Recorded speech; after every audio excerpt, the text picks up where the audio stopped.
They were a kind of shadowy army in the war on terror, a privately owned and heavily armed force led by this man. Did your people ever kill innocent civilians? It's entirely possible. Erik Prince. Depending on how you see it, he's either a great American patriot, used and then dumped by the United States government, or one of the biggest war profiteers in the history of armed conflict.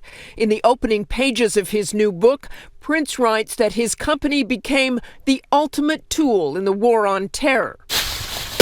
It was reportedly here on Prince's Virginia estate that teams of special operatives were trained for CIA-led assassination squads that would hunt down suspected terrorists wherever they might be found. And you have been on a target list yourself? Yes, I was informed that I made the okay to hit list. Today, Erik Prince would like you to disregard most of what you've heard about him and Blackwater.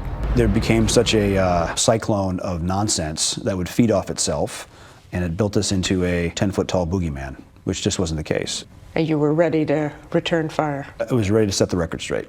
If you know the name Blackwater, you probably remember this. The contractors killed in 2004, their bodies burned and hung from an Iraqi bridge in a sickening display. The accusations, 3 years later, of indiscriminate shootings by Blackwater guards leading to the deaths of civilians.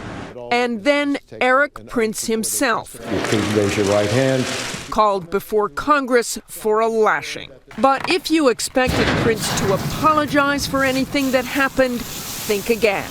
Some people will always hate the name Blackwater. They might not like me. I am perfectly comfortable with that. Erik Prince grew up in a wealthy and conservative Michigan family. His father, an immensely successful automotive entrepreneur.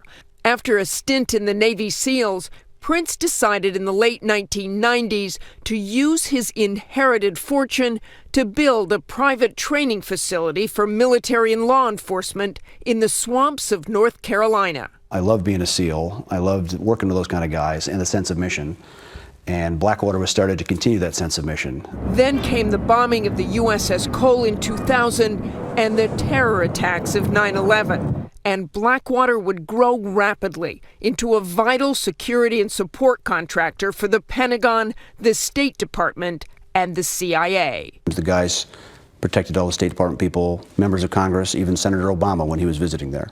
But it all came spiraling down in a hailstorm of negative attention. You know, you came under a lot of criticism about inflaming anti-American sentiment just because of the way you operated there. That's partially true, because of the rules dictated by the State Department. You will drive a washed and waxed Chevy Suburban between point A and point B every day with lights and sirens on. It's pretty easy for the enemy to play whack-a-mole. I've been in those convoys when you were protecting government officials when you can't hide 100 miles an hour. When the enemy is coming at you, those are the only tactics you have left. You signed the contract. Is that the way it should have been done? No, we would have preferred to run it the way we wanted to run it. How about fighting back and saying this isn't the way we should be doing this because it's going to create... So it's the State Department's fault that there's anti-American sentiment. But we're at the end of that tail, getting whipped. Do you take any of the blame? My greatest regret is going to work for the State Department. If I sound unapologetic, I guess I am. A State Department official today told ABC News that its agreement with Blackwater required the use of U.S. government-furnished vehicles, but that the use of sirens was not a contractual requirement. Despite pulling in about $2 billion in government contracts, Prince bristles at portrayals of him as a war profiteer. After the endless lawsuits, fines, professionally and financially, it's like 13 lost years. But ABC News cannot verify any of that because it was a private company.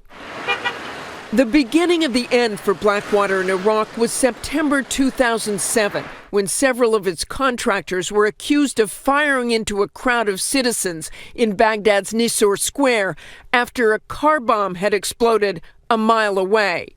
At least 11 people died, including a 9-year-old boy. A handful of Blackwater contractors were charged with manslaughter. One pleaded guilty, the others are contesting the charges.